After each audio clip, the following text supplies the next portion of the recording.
Halo semuanya, balik lagi sama aku Dini dari IIBN di podcast kolaborasi IIBN dan IMA episode ketiga.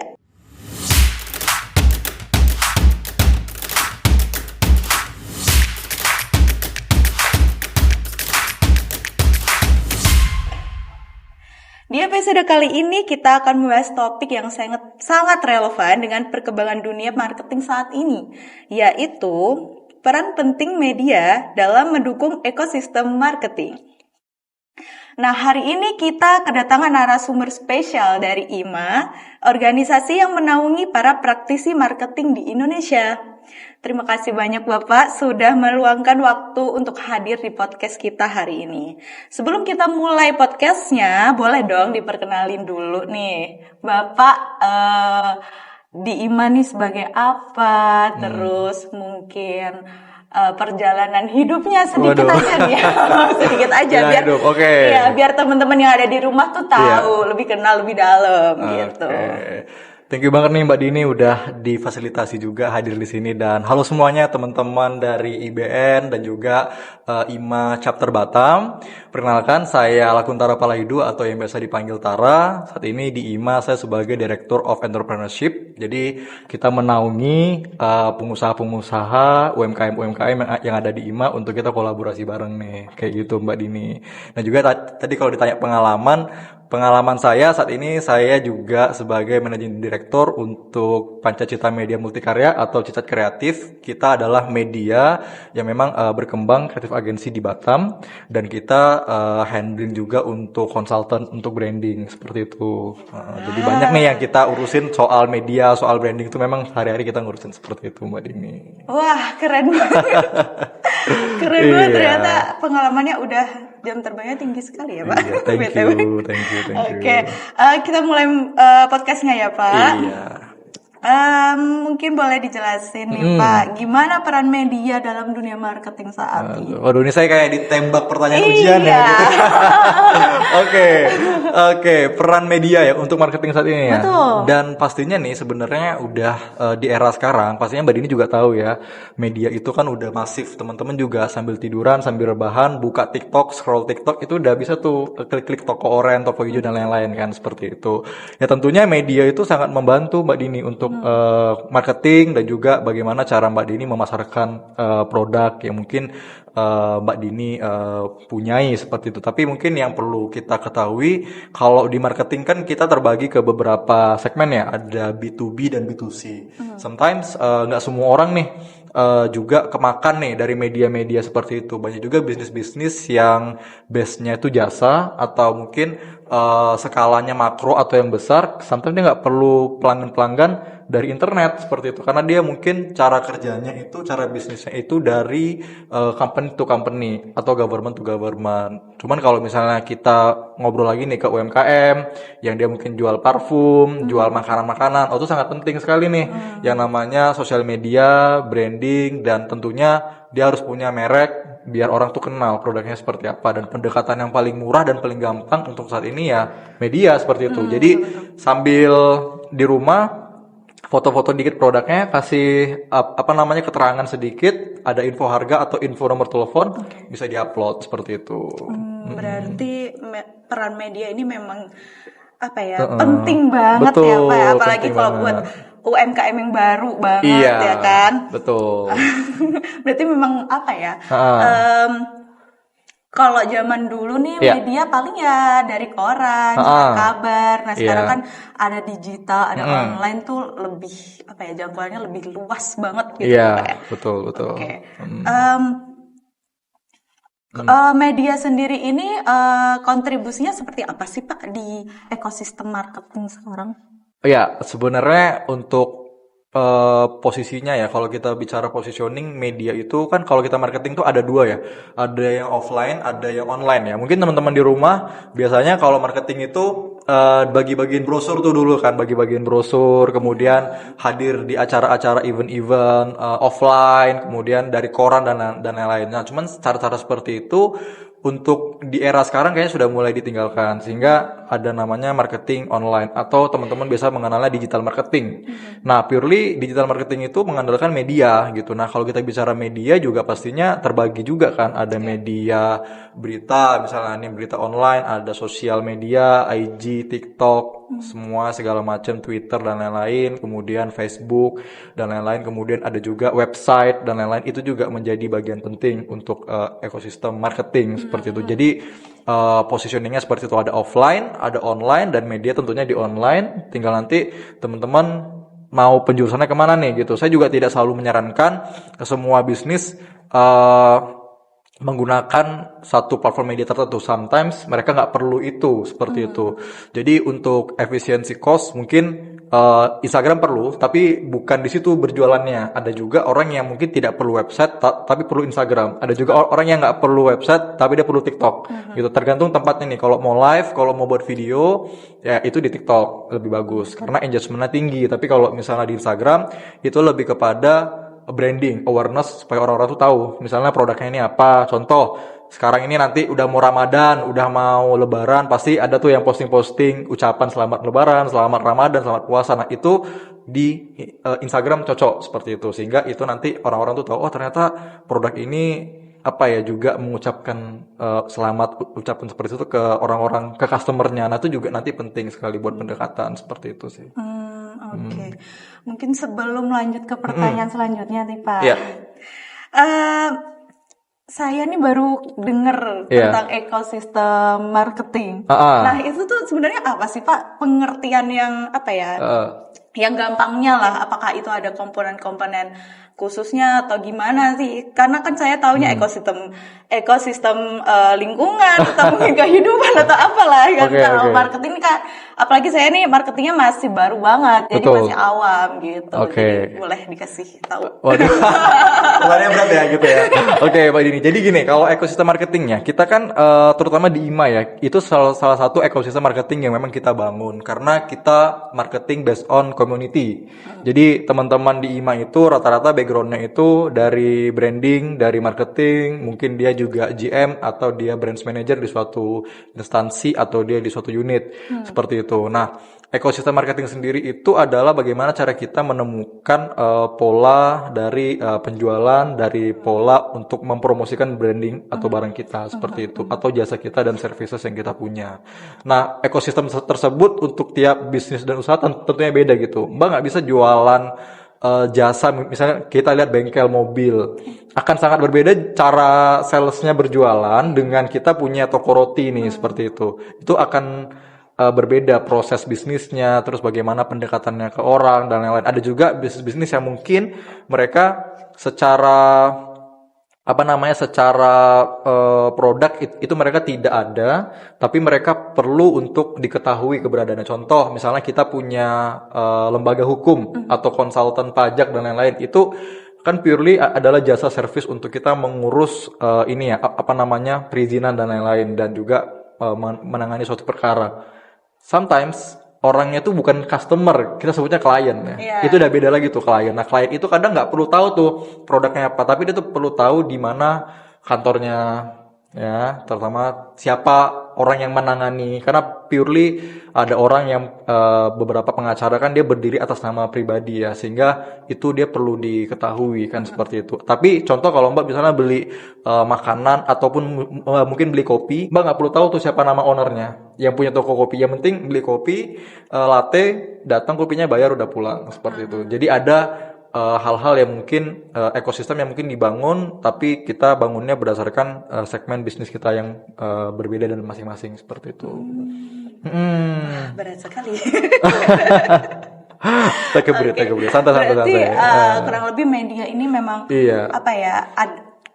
ada hubungannya antara media, brand, terus konsumen sendiri. Karena kan kalau brand sama konsumen udah pasti ada hubungan erat gitu kan Pak. Nah, kalau media sendiri dari ketiga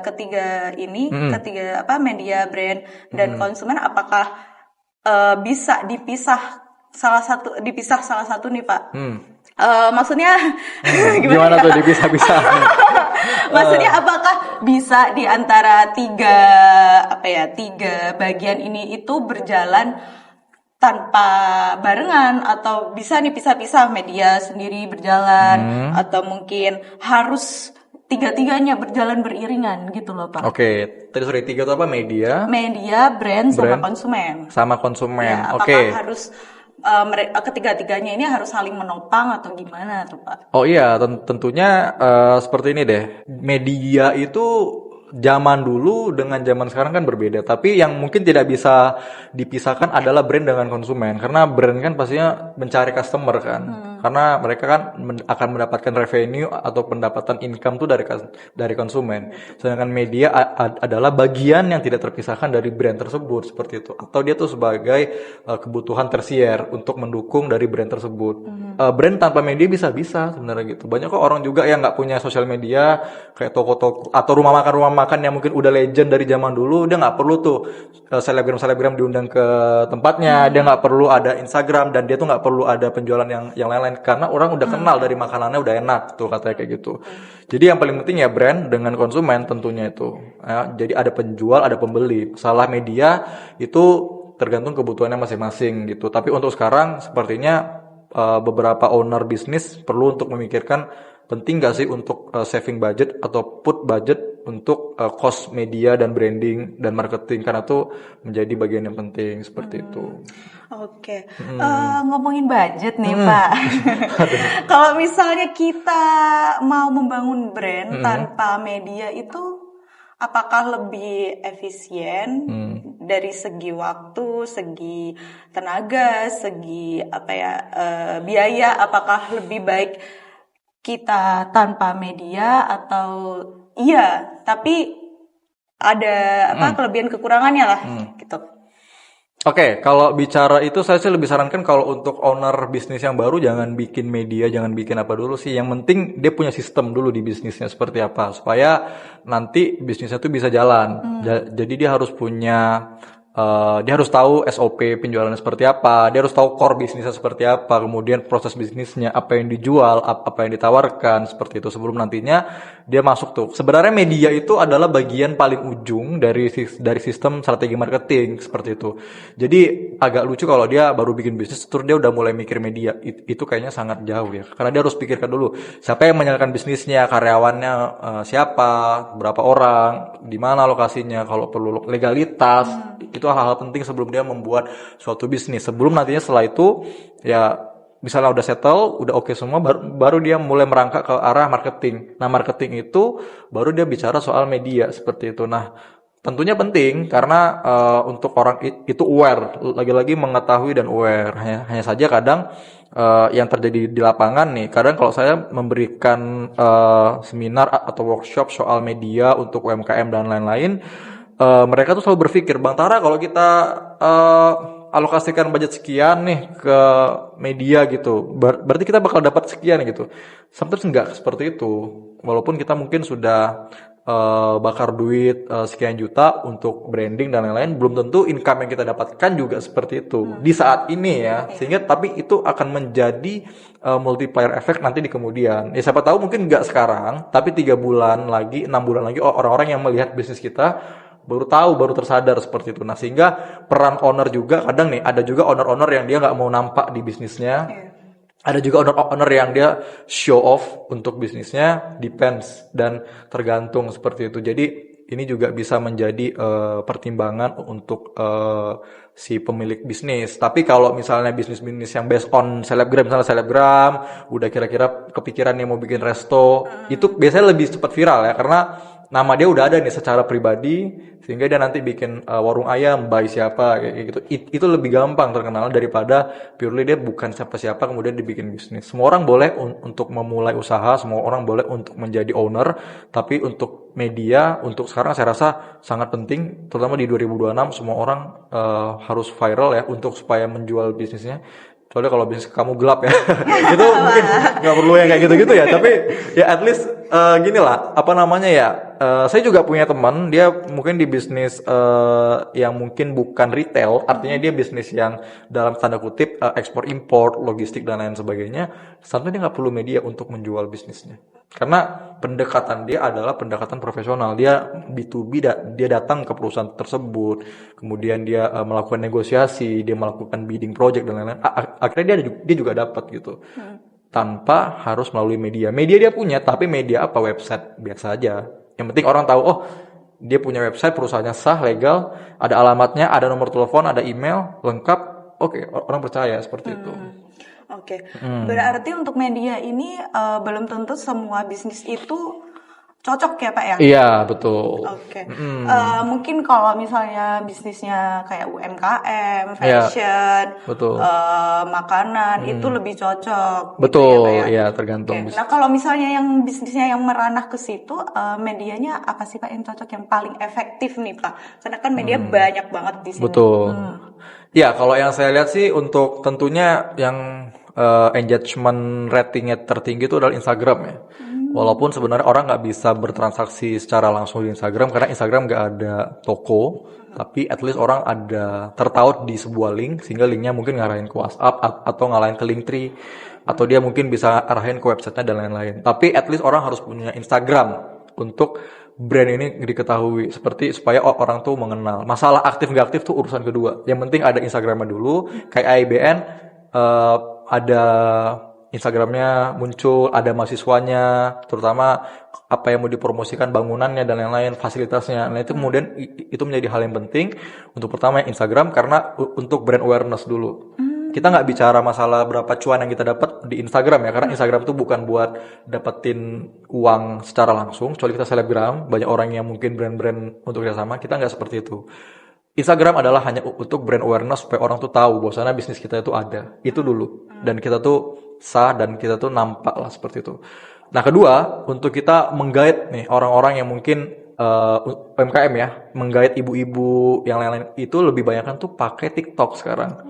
Mereka nge-live ya, live TikTok, kemudian mereka buka TikTok affiliate, mereka bikin toko di TikTok dan lain-lain. Sehingga kan TikTok kan bisa nge-link ke toko, bisa langsung PO, bisa langsung COD dan lain-lain seperti itu. Nah, TikTok itu adalah bisa untuk langsung mengumpulkan revenue dari situ atau uang ya, dalam tanda kutip nih kalau mau ngomong uangnya langsung gitu. Nah, kemudian Facebook saya rasa untuk lebih ke aging yang lebih saya nggak bilang tua ya, lebih mature lah ya, mungkin umur 30 40 main Facebook, bapak-bapak yang mungkin baru mengenal sosmed kebanyakan main di Facebook. Terus Facebook itu lebih ke, menurut saya lebih ke region. Banyak juga market-market, contoh dia kan punya grup ya, FJB gitu-gitu ya, grup-grup Batam misalnya, atau grup-grup Jakarta, atau grup-grup kota-kota tertentu, share tuh bisnis kita di situ, sehingga mungkin nanti ada orang yang datang, walaupun kita nge-share foto, ada nomor telepon dan lain-lain, itu bagus. Jadi tiap sosial media tuh ada fungsinya, Mbak Dini, jadi nggak semuanya sosial media tuh kita, apa namanya, ditujukan ke satu, tapi itu dia pentingnya standarisasi dan keseragaman. Artinya kalau kita udah ngedit di Instagram misalnya, dia harus bisa diposting juga di TikTok, harus bisa juga diposting di Facebook dan lain-lain, seperti kita langsung jalan. Terus WhatsApp bisnis juga penting, karena sekarang banyak owner-owner yang rempong WhatsApp-nya satu, tapi nanti semuanya digabung-gabungin. Dia jadi bingung sendiri gitu. Dia mau WA suaminya, WA customer, WA semua tuh nanti kelabakan. Nah, saran saya sekarang udah ada fitur WA bisnis, udah ada eSIM juga dan lain-lain. Jadi nomor dipisahkan, WA bisnis dipisahkan, fokusnya juga nanti satu untuk hanya fokus jualan, sehingga customer juga nanti kan terfilter sendiri nih. Ini misalnya ibu ini tinggal di sini, ibu ini tinggal situ, dia pembeli ini, dia pembeli itu sih, kan nanti kita juga tahu. Dan kalau kita promosi pun bising-bising di status WA pun nggak masalah ya, karena tuh WA bisnis itu jualan kita seperti itu ya. Tapi pun kalau misalnya bapak ibu ingin menggabungkan bisnisnya ke satu, itu ya boleh juga, nggak ada masalah sih ke WA pribadi. Nah, WA itu adalah ujung tombak untuk kita closing dan dealing suatu project seperti itu. Tapi kalau kita ngomongin project kayaknya gede ya, itu harus dimitingkan dan lain-lain. Cuman kalau UMKM paling banter udahlah COD-annya di WA, selesaiinnya di WA gitu kan, nggak ada lagi jalur komunikasi lain sih selain WA untuk bisa kita dealing gitu. Jadi lebih baik untuk membangun nama, membangun ciri khas usaha kita itu, apakah lebih bagusnya kita ngebangun di satu media, misalnya di Instagram sampai bagus banget, baru kita beralih ke media lainnya, tapi tetap utamanya di Instagram, atau bisa kita berbarengan gitu, Pak? Kalau saran saya sih berbarengan aja, tapi memang kalau mungkin tidak sempat terhandle, itu di Instagram dulu sih kalau menurut saya. Nanti baru ke TikTok habis itu. Karena TikTok itu sekarang algoritmanya juga udah mulai segmented, jadi ketika kita di Batam, ketika kita ngomong suatu barang atau benda tertentu, dia langsung mengarahkan tuh ke hal-hal yang mendekatkan ke situ, sehingga saya rasa itu jadi bagian ini sih yang penting juga. Oke, berarti lebih utamanya di Instagram. Instagram itu penting. Mungkin saya mau ngomongin kalau misalnya di TikTok nih, Pak. Kan banyak affiliate yang dia itu cuman ngefokusin di fashion, ngefokusin jadi kuliner, makanan, mukbang gitu. Nah, kalau misalnya kita mau ngebangunnya di Instagram, apakah niche. Niche ya. Nah, niche. Kalau di TikTok kan niche. Nah, itu bisa nggak kita random niche-nya, atau bisa kayak TikTok yang ngebacanya cuma satu niche gitu, Pak? Ya, ini pertanyaannya bagus ya. Cuman saran saya memang mulai dipikirkan niche bisnisnya seperti apa. Tapi kadang ya, Mbak Dini ya, mikirkan niche itu lama gitu, dan mendapatkan niche itu mungkin lama ya. Jadi bagus kita kalau untuk pemula general dulu aja, jalan dulu. Semua segmen, semua tipe dihajar dulu. Nanti pelan-pelan kita menemukan tuh niche kita seperti apa. Dan niche itu juga kita monitor tuh sebulan, 2 bulan, 3 bulan. Oh, kalau udah nggak laku, viewer udah mulai turun, mungkin engagement udah mulai turun, komen-komen udah mulai nggak rame, kita ganti niche yang lain. Tapi kalau bisa pertahankan niche tersebut seperti itu, karena itu ciri khas kan. Atau bahasa sekarang kan kayak benefit point apa yang kita punya untuk brand seperti itu. Ya kalau di TikTok memang ada algoritma auto, dia memang langsung mempilah-pilahkan niche ya seperti itu. Nah, tapi menariknya gini nih, kalau sistem marketing di China ya, mereka itu kadang membagi Instagramnya itu per section. Contohnya dia skincare nih, dia akan bikin misalnya skincare A namanya ya, A buat lipstick, terus A buat moisturizer, A buat sunscreen. Jadi satu barang itu punya 3 Instagram. Satu brand tuh punya 3 Instagram dengan barang yang berbeda gitu. Ada yang lipstick, sunscreen dengan moisturizer. Harusnya kan kalau di Indo kan kadang sama ya, satu brand tinggal nanti dia postingnya beda-beda gitu.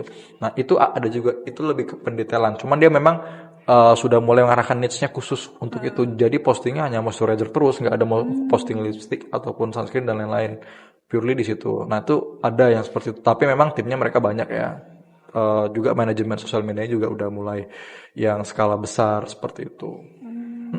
Jadi lebih baik satu niche dulu nih, Pak. Terus satu niche, terus habis itu dilihat gimana trafiknya gitu ya, ya, Pak. Kalaupun bingung niche, udahlah general dulu aja. Yang penting posting dulu, ada postingan, ada ini kan nanti orang komen tuh, Kak posting lagi dong yang ini gitu, Kak yang lagi dong yang ini gitu kan. Nah, kita mulai riset lagi, oh ternyata banyak pelanggan suka nih rasa coklat, atau pelanggan suka nih yang tipe seperti ini. Udah kita mulai jor-joran ke situ gitu.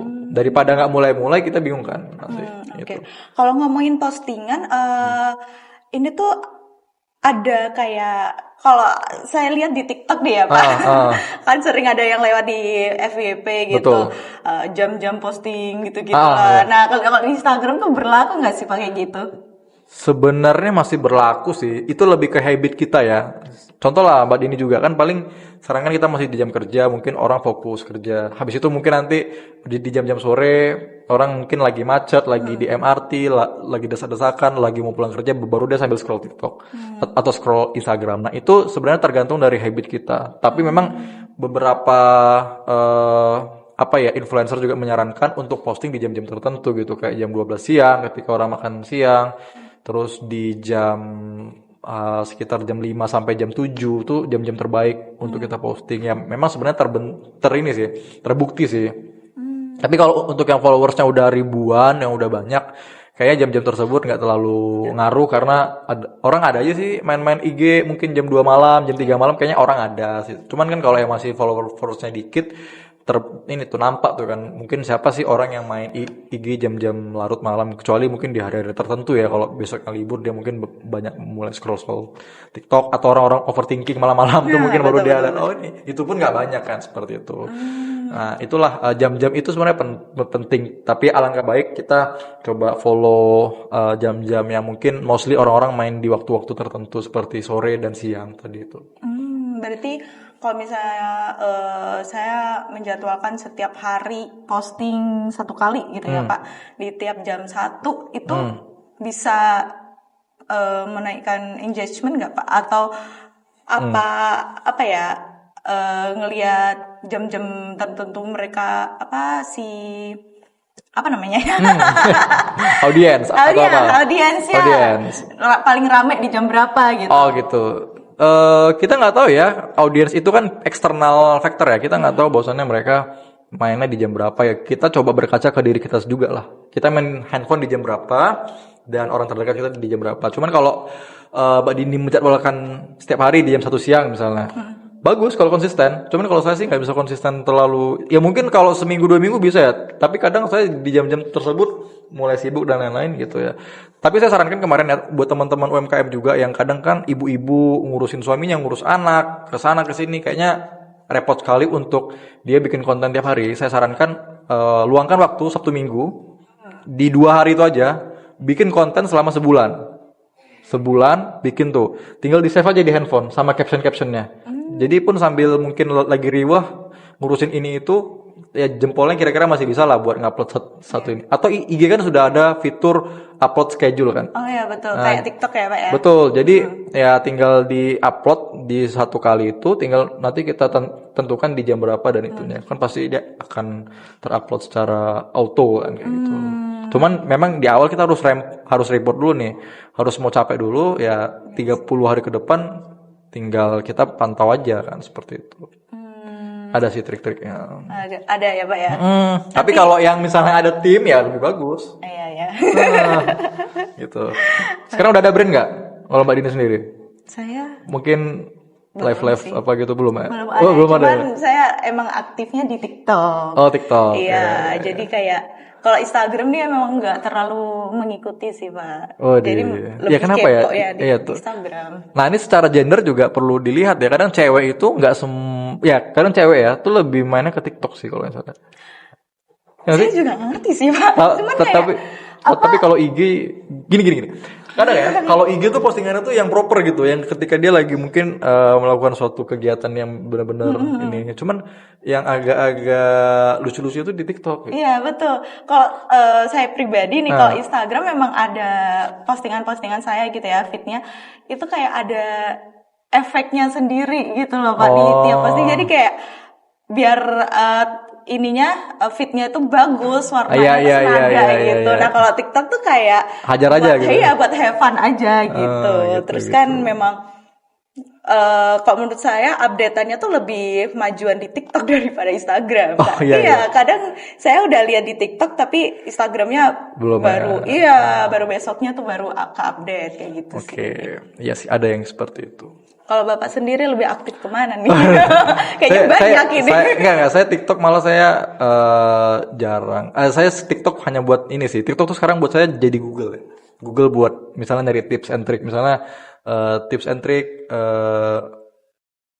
berpergian dengan menggunakan ini kan kadang ada orang yang udah pernah sana dan dia kasih kita solusi kan. Terus betul. Tempat-tempat menarik di Singapura, di Malaysia misalnya kan kita bisa lihat dari TikTok atau restoran-restoran yang paling enak gitu itu kayak di TikTok ya. Kalau saya lebih ke personal brandingnya di IG. IG saya agak aktif lah buat untuk konten gitu. Oke. Kayak gitu sih. Oke. Mungkin lanjut ya Pak. Boleh, silakan. Nih banyak pertanyaannya. Untuk marketing saat ini Pak.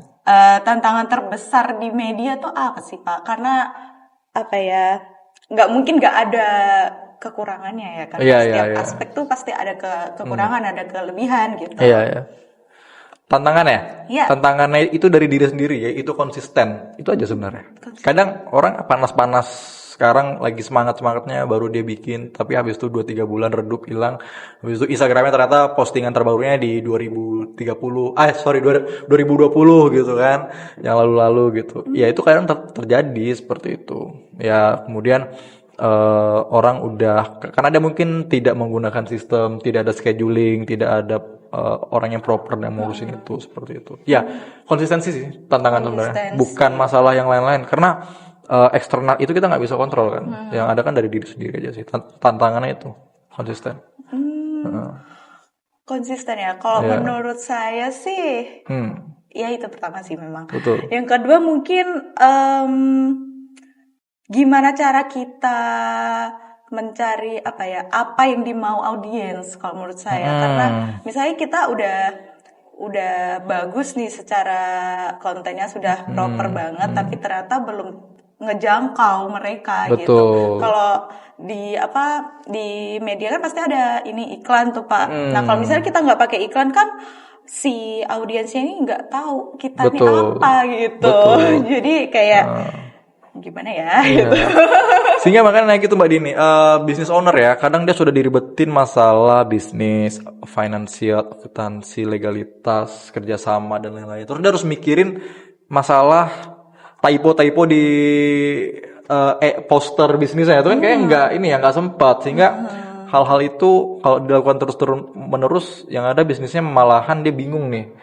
Nah kalau misalnya skalanya udah mulai gede ya mulai tuh taruh orang di sana ya mungkin kira-kira bisa berpikir untuk hanya fokus di bagian medianya seperti itu, baik dari editing tadi tuh mikirin penjualan seperti di digitalnya seperti apa, orang-orang yang mau mendengarkan, audiens dan lain konten-konten tuh harusnya udah ada satu orang yang menghandle itu, sehingga ada mulai sekarang dibuka lowongan kerja digital kreator, konten kreator, digital marketing, semua tuh sejenis lah. Intinya teman-teman kerjanya scroll HP, scroll TikTok, udah pokoknya kita ngedit, cari yang lagi menarik apa, yang lagi viral apa, di situ kuncinya seperti itu. Sehingga yang lain-lain bisa fokus ngerjain yang lain gitu. Ya walaupun memang awal-awal udahlah owner yang megang sendiri kan. Tapi itu saya rasa ya kalau ownernya masih mampu dan kepengen ya bisa juga. Cuman ya pastinya makin lama makin berat lah kalau hanya mengurusin. Oke, berarti harus up to date banget nih Pak. Ngikutin yang viral-viral. Betul, boleh. Tergantung jualannya juga sih. Nah, kalau misalnya dia jual yang bagian-bagian masalah restoran atau entertainment itu harus up to date. Tapi kalau yang barang-barangnya tidak terlalu arah-arah ke situ, itu mungkin ya depends dari bisnisnya seperti apa. Gitu. Oke. Iya. Kalau media ini nih Pak, kan berhubungan erat sama teknologi. Nah, zaman sekarang juga ada AI. Oke. Iya, minggu kemarin juga saya podcastnya tentang AI. Wah canggih nih, IBN banyak ngomongin teknologi ya. Iya. Nah itu sebenarnya pengaruh dari adanya AI yang makin maju nih ke media apa sih Pak? Apakah menjerumuskan atau jadi solusi gitu malahan? Menurut saya AI itu jadi kawan kita lah untuk bahasa gampang ini. Jadi kawan kita buat bikin konten. Contoh caption. Bikin aja di ChatGPT kan. Iya. Buatkan caption makanan promo Ramadan. Dia langsung buat tuh promo Ramadan gini. Udah selesai. Jadi kita copy taruh di situ. Tinggal diedit aja gitu kan bisa. Terus kalaupun nggak mau pusing bikin video pakai Nano bisa juga, pakai ada beberapa AI tools yang mungkin khusus bikin video, tinggal kita bikin promptnya, videonya jadi seperti itu. Tergantung dari fungsionalnya. Tapi menurut saya AI itu jadi sangat membantu di era sekarang seperti itu kalau untuk masalah media ya. Oke. Gitu. Jadi justru membantu ya Pak. Justru membantu. Soalnya kan banyak yang pakai AI ini jadi media yang bikin orang rugi lah gitu. Ada juga. Ya. Tapi kalau untuk kita fokus berbicara soal marketing, Harusnya memang AI itu cukup membantu ya. Bahkan mereka bisa bikin desain-desain poster langsung jadi dan lain-lain gitu. Ya, tergantung dari fungsional mau diarahkan kemana kan seperti itu. Oke. Jadi seharusnya kita kalau jadi pengusaha muda nih yang baru merintis, Betul. baru kenal sosial media, harus memanfaatkan banget nih media ya Pak ya. Betul kayak gitu. Kira-kira ada pesan nih nggak Pak buat Pesan. marketer muda, apalagi saya yang masih pemula? Kesan-pesannya ya, paling kalau dari saya sih pertama kita pelajari dulu, kita tuh apa yang kita jual sih sebenarnya. Produk kah, jasa kah, service, program atau apa gitu. Itu yang menjadi pertimbangan pertama gitu. Karena menjual mobil ya, jadi marketing di mobil dengan marketing di kampus nih, itu beda gitu. Kalau marketing di kampus dia harus pikirkan penerimaan mahasiswa baru, apa yang dia bikin nih, program apa yang dia bikin buat menarik student seperti itu. Kemudian apa yang harus dia marketingkan, fasilitas dari kampusnya, mungkin dari mata kuliahnya dan lain-lain seperti IBN ini. Apa yang IBN bikin ya itu harus sejalan dengan minat dan daya tarik dari calon siswa seperti itu ya. Siapa target marketnya ya mahasiswa atau anak-anak SMA yang mungkin kelas 3, kelas 2 ya mungkin mereka lagi bingung nih mau kuliah di mana ya, itu yang ditawarkan dan juga coba nanti jual fasilitas-fasilitas atau program-program yang kira-kira sejalan dengan industri sehingga kampus ini menjadi punya produk unggul seperti itu. Nah, kemudian kalau kita ngomongin produk-produk kayak misalnya dia sales mobil atau marketing di bidang-bidang otomotif, ya mulai tuh lihat perkembangan mobil listrik sekarang seperti apa yang dijual dan lain-lain itu nanti juga menjadi bagian penting. Dan juga pertama yang penting pahami produk atau jasa yang mau teman-teman jual dan teman-teman punya, sehingga kemudian pelajari juga target marketnya siapa. Jangan semuanya juga dibabat habis ya, karena pastinya buang waktu, buang tenaga dan tidak kena gitu. Kita kalau bisa peluru tuh ditembakin langsung pas ke orangnya dan ada targetnya kan seperti itu. Terutama ya misalnya di bidang-bidang jasa seperti kawan-kawan saya juga ada di bidang internet, managed service dan lain-lain, produk-produk IT yang kira-kira persaingannya juga udah cukup banyak. Kira-kira apa sih keunggulan di bidang tersebut yang mungkin bisa mendorong mereka, market apa yang mulai yang di catch seperti itu. Dan kemudian yang di bidang-bidang kayak hukum ada juga dan lain-lain. Mereka mulai mencari sekarang pengacara-pengacara yang bisa bahasa Mandarin, yang bisa bahasa Inggris, karena market mereka sekarang udah banyak tuh kalau misalnya hanya mengurusi problem-problem atau masalah yang ada di lokal. Ternyata sekarang kan di Indonesia kan banyak PMA yang datang dengan berbagai mungkin macam problem dan masalah. Nah, PMA tersebut kan minimal dia bisa bahasa Inggris ataupun bahasa Mandarin. Nah, di sini kan juga ada ini nih, bisa dijual tuh nilai plus seperti itu. Nah, itu juga nanti bisa jadi masukan buat teman-teman yang bergerak di bidang apapun itu. Jadi marketer itu harus bisa membaca peluang, situasi, produknya seperti apa, tantangan dan targetnya seperti apa sebelum nanti dia mulai untuk lanjut untuk mau mempromosikan atau membrandingkan usahanya seperti itu sih. Oke, makasih ya Bapak. Betul. Nah, kalau misalnya kita mau memanfaatkan media ini, apa kita harus menguasai tools-toolsnya yang ada di sosmed nih Pak? Karena kalau saya sendiri sih di Instagram ya paling taunya ya cuman nge-post gitu doang, nge-like. Apakah ada tools-tools yang lain gitu? Tools, boleh kalau owner atau kita sendiri memahami itu akan alangkah bagus juga. Kita bisa kasih masukan dan kita juga ngerti, tapi kadang ada juga owner-owner yang mungkin secara usia dia sudah mulai tidak terlalu concern dengan hal-hal editing, desain dan seperti itu, sehingga dia kadang suruh anaknya, suruh ponakannya, suruh orang lain yang mengerjakan. Itu boleh juga seperti itu. Tapi ya tools-tools yang ada ya paling yang bisa dimanfaatkan tadi AI, ChatGPT, ada Canva sekarang yang udah mulai gampang, CapCut buat video dan lain-lain. Kayaknya saya rasa untuk itu juga udah cukup banyak. Terus apa yang kita pegang setiap hari, handphone itu ya kalau mau spend uang sedikit beli handphone yang kameranya agak bagus, itu dipakai khusus buat jualan, buat TikTok, buat live, beli ring light, lampu. Kalau misalnya buat produk taruh di meja, mulai dijual-jualin, mulai nge-live, itu kayaknya udah mulai common dilakukan untuk sekarang sih kayak gitu. Oke. Tadi ngomongin caption nih. Gimana Nah, tuh? itu caption kan biasanya ada hashtag ya kan. Hashtag Oke. misalnya apa ya, hashtag viral, hashtag FYP gitu kan. Di TikTok tuh biasanya banyak tuh kayak gitu. Tapi ada juga yang dia itu nggak pakai hashtag tapi rame. Nah itu gimana tuh Pak? Iya, kadang itu tadi hashtag pastinya tentunya ada dorongan juga dari ads ya, dari ads Meta yang mungkin kita spend money berapa, kemudian kita keluarkan dan kita gunakan itu untuk meng-scale up atau mempromosikan jualan kita seperti itu.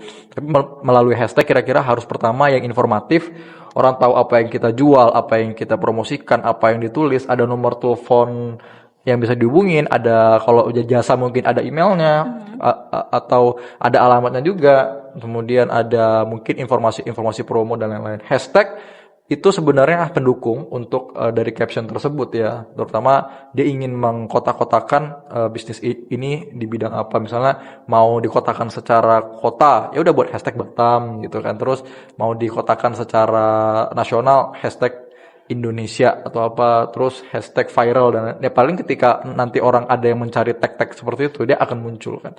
Ya kita tinggal semakin banyak hashtag yang kita bikin ya berarti semakin ada kemungkinan viralnya itu cepat seperti itu. Tergantung juga nanti orang share seperti apa. Mulai-mulai juga bikin promo dan lain-lain tuh supaya bisa mendukung juga gitu. Jadi orang bisa promosi itu tag kita, kemudian kita repost dan lain-lain itu juga berguna ya untuk teman-teman di rumah seperti itu. Wah, luar biasa banget ini. Oke. Luar biasa banget ini ya Bu ya Pak. Saya kayak baru tahu juga gitu. Jadi ilmu baru lah. Iya, sama-sama belajar kita sama-sama belajar. Sama-sama. Oke. Terima kasih ya banyak. Terima kasih banyak ya Bapak atas ilmunya, atas waktunya nih. Kita durasinya udah mau habis gitu. Oke. Semoga obrolan kita kali ini bisa memberikan masukan juga buat teman-teman yang ada di rumah, buat saya juga inspirasi ya kan untuk UMKM juga bagi pendengar.